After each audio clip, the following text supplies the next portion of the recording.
आप लोग को भी जो हम आज के क्लास में बताने वाले हैं कहूँ मोस्ट वीवीआई क्वेश्चन वस्तुनिष्ठ प्रश्न के बारे में बताना चाहेंगे आज के क्लास में। तो आप लोग गौर से ध्यान देंगे और आसान मेथड से आप लोग याद कर लेंगे, ठीक है। सब आप लोग को भी जो क्वेश्चन जो पूछा गया क्वेश्चन है देख रहे हैं, आप लोगों को भी पूछा गया क्वेश्चन है, तो जल्दी जल्दी आप लोग जल्दी से याद कीजिएगा और जल्दी जल्दी शेयर कीजिएगा सारे दोस्त के पास भी। और साथ ही साथ आप लोग सब्सक्राइब भी कीजिए, लाइक कीजिए, कमेंट कीजिए, शेयर कीजिए। आइए बताते हैं आप लोगों को बीच। तो आइए हम आप बताते हैं आप लोगों को बीच। गौर से ध्यान दीजिएगा कि 2 बार यानी 2 बार जन्म लेने वाला क्या कहलाते हैं, यानी 2 बार जो जन्म लेता है उसे हम क्या कहते हैं। गौर से ध्यान दीजिएगा, वो 2 बार जो जन्म लेता है उसे हम क्या कहते हैं। जो 2 बार जन्म लेता है उसे हम क्या कहेंगे। तो आपको 4 ऑप्शन दिया गया है, 4 ऑप्शन में से आपको एक को चुन सकते हैं, ठीक है। 2 जन्म और दूजा और द्विज और इनमें से कोई नहीं। तो आपको C4 कैट किस ऑप्शन में मिल रहा है, द्विज में, यानी द्विज आपका फाइनली आंसर हो जाएगा। तो एक का सी नंबर आपका आंसर हो जाएगा, एक का सी नंबर आपको सही हो जाएगा। आइए बताते हैं सेकंड नंबर क्वेश्चन पे। मंगर किस स्वभाव का था, यानी मंगर किस स्वभाव का था। गौर से ध्यान दीजिएगा, मंगर किस स्वभाव का था, यानी अहंकार, स्वाभिमानी, यानी ईर्ष्यालु, यानी कठोर। तो आप बताइए इसमें जो आप लोग को बीच जो होगा, गौर से ध्यान दीजिएगा। मंगर जो था, मंगर किस स्वभाव का था। तो मंगर जो था वो स्वाभिमानी था। क्या था, स्वाभिमानी। क्या था, देख रहे हैं आप लोग को बीच पूछा गया क्वेश्चन है BM 2022 आर्ट्स, ठीक है। गौर से ध्यान दीजिएगा और आप लोग इसे अच्छा तरीका से याद कीजिएगा ताकि आपको दिक्कत लेने की कोई बात नहीं है। आइए, पंच में किसका वास होता है, यानी पंच में किसका वास होता है। पंच जो मारता है ना, तब पंच में किसका वास होता है। पंच में किसका वास होता है, पंच में किसका वास होता है। परमेश्वर का, महात्मा का, शैतान का, गरीब का।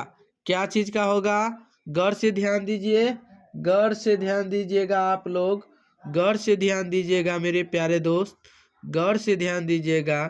पंच में जो होगा आप लोगों को परमेश्वर का वास होता है। पंच में किसका वास होता है, परमेश्वर का। तो ए फॉर एप्पल किस ऑप्शन में दिया गया है, परमेश्वर में। किस में, ए में दिया गया है। आपका ए ऑप्शन सही है, ठीक है। आइए बताते, प्रधान शब्द का विलोम शब्द क्या होता है। प्रधान शब्द का, यानी प्रधान यानी किसी को प्रधान धर देता है, प्रधान यानी प्रधान शब्द का विलोम शब्द होगा, क्या होगा, क्या होगा। प्रधान शब्द का विलोम शब्द क्या होगा, प्रधान शब्द का विलोम शब्द गौण होगा। क्या होगा, गौण होगा। क्या होगा, गौण होगा। क्या होगा, गौण होगा। आइए अगला नंबर क्वेश्चन आप लोग को बीच देते हैं। गौण होगा, क्या होगा, गौण गौण होता है, गौण होता है, ठीक है। यानी मास शब्द का विशेषण क्या होता है, मास शब्द का विशेषण क्या होता है। देख रहे हैं आप लोग को बीच पूछा गया क्वेश्चन है।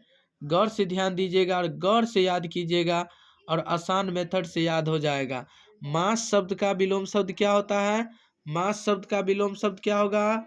गौर से ध्यान दीजिएगा, गौर से ध्यान दीजिएगा। मासिक, क्या होगा, मासिक किस ऑप्शन में आपको दिख रहा है, C4 कैट में है। तो आपका मासिक आंसर हो जाएगा। क्या हो जाएगा, मासिक आपका फाइनली आंसर हो जाएगा, ठीक है।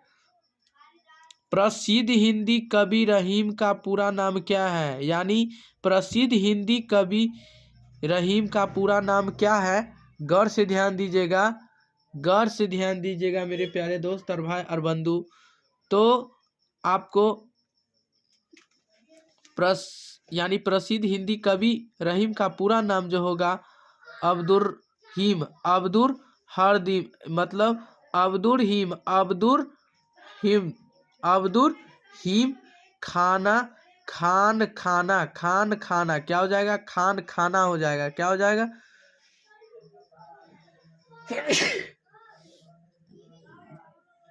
खान खाना हो जाएगा। क्या हो जाएगा? खान खाना। आइए अगला स्टेप हो गया आप लोगों को बीच कि मंगर शीर्षक पाठ किसकी रचना, यानी मंगर मंगर शीर्षक पाठ किसकी रचना है? मंगर शीर्षक पाठ किसकी रचना है? गौर से ध्यान दीजिए। मंगर शीर्षक पाठ किसकी रचना है? राम वृक्ष बेनीपुरी की और रामधारी सिंह दिनकर, प्रेमचंद, महादेवी वर्मा का। तो मंगर शीर्षक पाठ किसकी रचना है? गौर से ध्यान दीजिएगा। वो जो हो जाएगा आप लोगों को बीच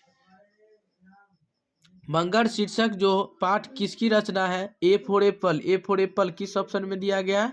राम वृक्ष बेनीपुरी। राम वृक्ष बेनीपुरी आपको आंसर हो जाएगा। मंगर शीर्षक पाठ किसकी रचना है?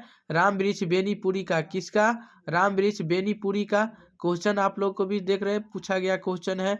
आइए अगला नंबर क्वेश्चन गौर से ध्यान दीजिए आप लोग कि दया शब्द का विशेषण क्या होता है? दया शब्द का विशेषण क्या होगा? दया शब्द का विशेषण क्या होगा? दया शब्द का विशेषण होगा, गौर से ध्यान दीजिएगा, दया शब्द का विशेषण जो होगा वो दयालु होगा। क्या होगा? दयालु। क्या होगा? दयालु होता है। क्या होता है? दया शब्द का विलोम शब्द क्या होगा? विशेषण, यानी दया शब्द का विशेषण होगा दयालु। दयालु क्या होगा? दयालु। जो अपनी भलाई चाहता है का एक शब्द क्या होगा? जो अपनी भलाई चाहता है, जो अपनी भलाई चाहता है उसे हम एक शब्द को क्या कहते हैं? जो अपनी भलाई चाहता है उसे हम क्या कहते हैं? गौर से ध्यान दीजिएगा। स्वार्थी। क्या कहते हैं? स्वार्थी। क्या है? स्वार्थी। जो अपनी भलाई चाहता है उसे हम क्या कहते हैं? वो कब पूछा गया है? 2020 में। स्वार्थी कहते हैं। आइए अगला नंबर क्वेश्चन आपका है कि बंग देश की बुलबुल की उपाधि रविंद्रनाथ ठाकुर को किसने दी थी? यानी कह रहा है बंग देश की बुलबुल की उपाधि रविंद्रनाथ ठाकुर को किसने दी थी? दादा ने, चाचा ने, पिता ने, मामा ने। गौर से ध्यान दीजिएगा, पूछा गया क्वेश्चन है, आप लोग अच्छा तरीका से याद कीजिएगा कि बंग देश यानी बंग देश की बिल्कुल की उपाधि रविंद्रनाथ ठाकुर को किसने दी थी? तो आप गौर से ध्यान दीजिएगा, किसको दी थी? गौर से ध्यान देना होगा।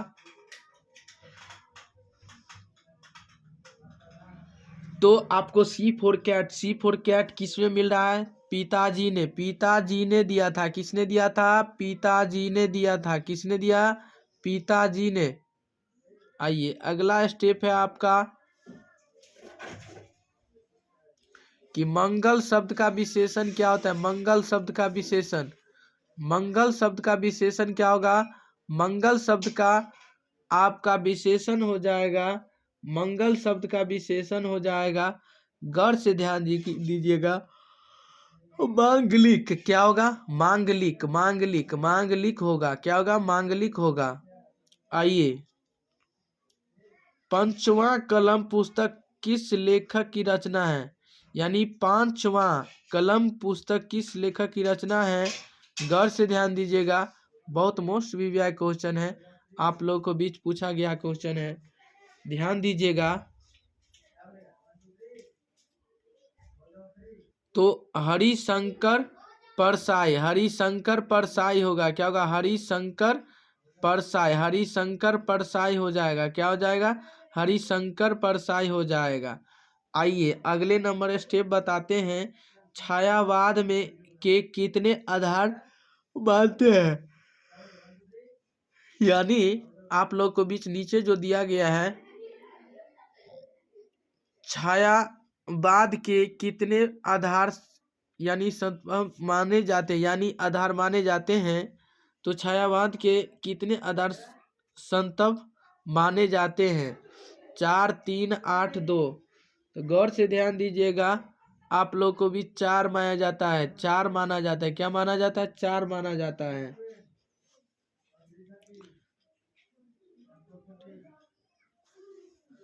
सर्वनाम के कितने भेद होते हैं? सर्वनाम के कितने भेद होते हैं? सर्वनाम के कितने भेद होते हैं? 6 भेद होते हैं। सर्वनाम के कितने भेद? 6 भेद होते हैं। सर्वनाम के कितने भेद होते हैं? 6 भेद होते हैं। आपको डी फाइनली आंसर हो जाएगा। सर्वनाम के कितने भेद होते हैं? 6 भेद होते हैं। तो आप लोग इसे अच्छा तरीका से आप लोग याद कर लीजिएगा मेरे प्यारे दोस्त और भाई और बंधु। इससे अगले वीडियो में फिर मिलेंगे। आज के लिए इतना ही। और आप लोग इसे अच्छा तरीका से याद कर लीजिएगा। और चलिए आप लोग इसे जल्दी जल्दी नोट कीजिएगा और आप लोग सब्सक्राइब कीजिए, लाइक कीजिए, कमेंट कीजिए, शेयर कीजिए। इसके लिए धन्यवाद। आज के लिए इतना ही।